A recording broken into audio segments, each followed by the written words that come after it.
there's just so much brokenness in foster care, and it's just, initial placement is so difficult. Hey guys, my name is Lisa and my husband Peter and I are foster parents, and I make weekly videos about foster care, so make sure to subscribe if you are not already. In my last video, I let you guys know that we had 3 brothers coming, a 10, 11, and 13-year-old, and that they have an older sister who was already placed with kinship. What I did not show you on that phone call is I was talking through the placement line about what it would look like for us to be able to get the sister later. We were thinking about like closing off our loft for our playroom and making that into another bedroom. And the placement line made it sound like it probably would be possible. As we got into it later, the caseworker was like, yeah, no, that doesn't really, it's not really how that works. She's already with kinship, and that kind of takes priority. That kinship placement she was with just could not take everybody. But in this video, I really want to talk about just the emotions and the practicalities of getting a placement and that first week, and what that first week kind of looks like. Well, that very first night, the kids got here at 4:30, and the very first night, the oldest asked if they could go to school the next day. And I let them know that I would ask their caseworker because they were not registered in our school yet, and our school was on fall break, and so I didn't know if I could take them to their school. And so I reached out, and the caseworker said, yeah, that was fine. So that day I was able to take them to their school. It did end up being 2.5 hours of driving a day for me to take them to their previous school. And I just want to take you back to that moment on that very first day of school when I dropped them off. I just dropped the boys off for their school. I was able to take them to their old school for this week anyways. Our school has a small break still, but their school doesn't, and they wanted to go. So it means that I had like a lot of driving around, but I think for this week it's something that I want to do. As soon as I dropped the last one off, I just got in the car and started like weeping, because like it's just so much that like is changing for them right now. Like I don't want to change their schools, and yet it's just a lot of driving if, you know, we continue to take them to school every day. But they have friends there, the people, all the staff knows their name, and so it's just like taking that piece away from them. And so like there's just so much brokenness in foster care, and it's just initial placement is so difficult. No amount of amazing new shoes or stuff can fix the brokenness. And I just started weeping because it's just so much, and these boys are so strong and they're so upbeat, and yet my heart just breaks for them. And I try to stay strong in front of them, so as soon as I dropped them off, I just started crying. They're separated from their sister right now. I haven't told them that we want to take her when we can, because I don't want to, you know, I need to talk with the caseworker and just make sure that's still a possibility, and just, I never want to say something and then it not happen. But they're all just, they were so quiet in the car, so quiet. It's like, what's going through their minds? What are they thinking?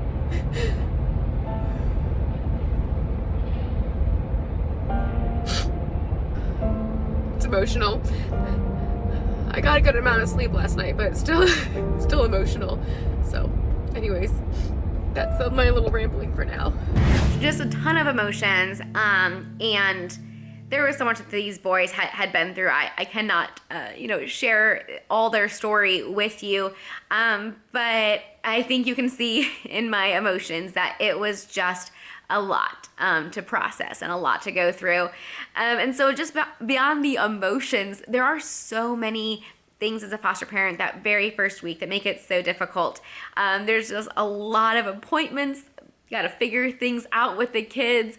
And I just want to walk through, some of that with you. And also, I was so thankful that I reached out to friends and that they helped me with meals. So that very first week, I didn't make a single meal. I did the very first night. I made I think I had chicken nuggets on hand, so I did chicken nuggets and mac and cheese that first night. But besides that, I didn't have to make any meals because even for lunches on the weekends, we already had leftovers. So it was so wonderful. But yeah, that very first week, I'm looking at my calendar here and what we did. So that very first day, picked them up from school and took them right away to an appointment. One of the kids had to have a specialty doctor's appointment. On the third day in our care, I was able to get them into the CVS Minute Clinic for their yearly physical. Now, I thought that it would be covered by Medicaid, but it was not. And I made the mistake of putting down my information, rookie mistake here, I know, instead of Department of Child Services information. So I got the bill. And so I'm currently still working it out with being I thought that was covered by Medicaid. It wasn't. Okay, now I know to, get them into a primary care physician. I'm still trying to figure that one out because they're supposed to be seen within a limited time to the doctor, but a lot of people won't be taking new patients, and I didn't know where their previous doctor was. So anyways, there's a lot with that I'm still figuring out. I'll probably make a video about that some other time when I can figure out the Medicaid, but that's probably been one of the most frustrating things to try to navigate with a new placement is you're trying to get the help that they need and you're still not on the records as being the person to be able to talk to Medicaid. So anyways, I'll share more on that one in another video. And then the very first week, got them a dentist appointment as well.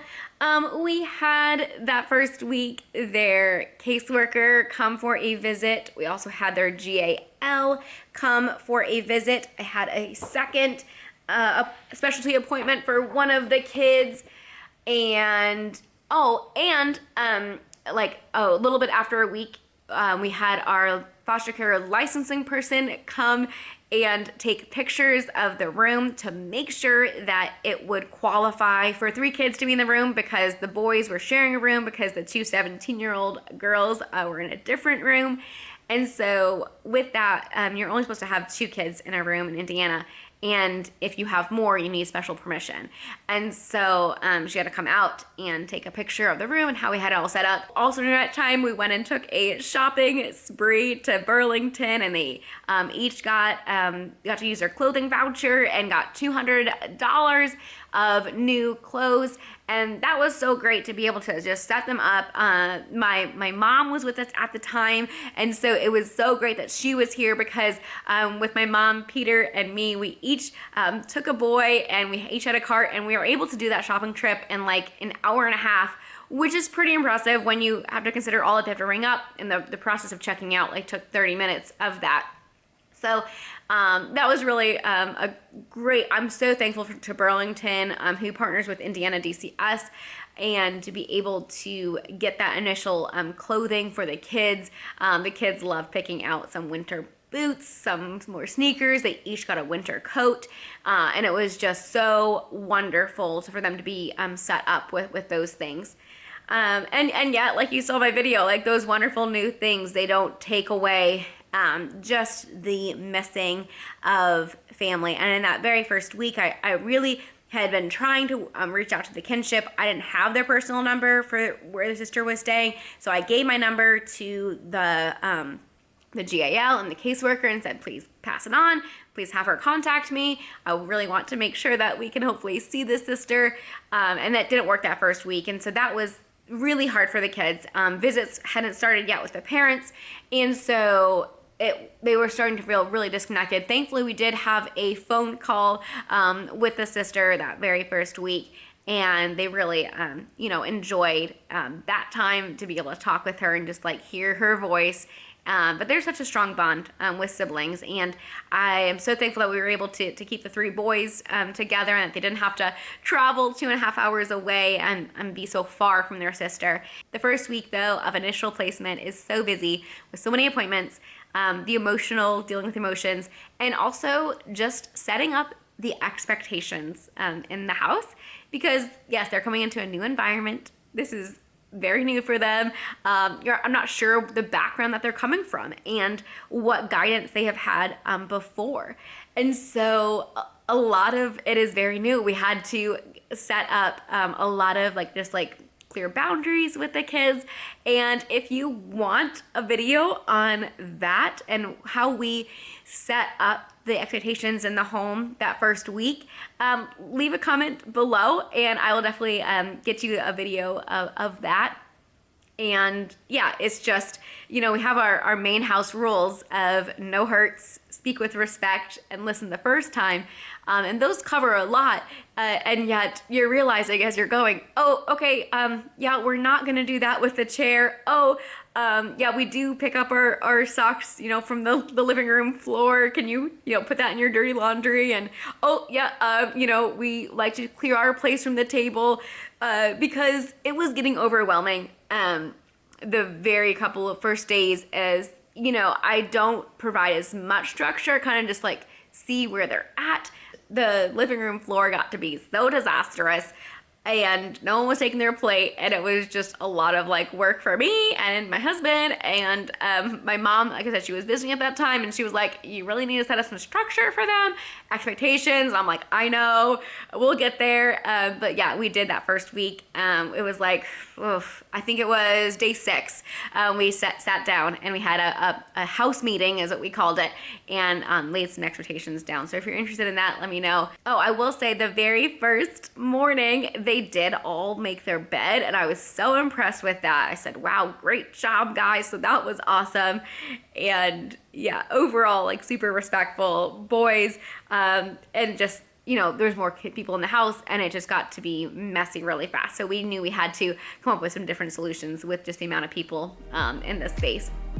So yeah, thank you for watching. That's a little bit of a glimpse into the first week with a new foster placement. Leave in the comments below if you have any other video ideas that you would like me to make about foster care, and we will see you in the next video. Bye guys.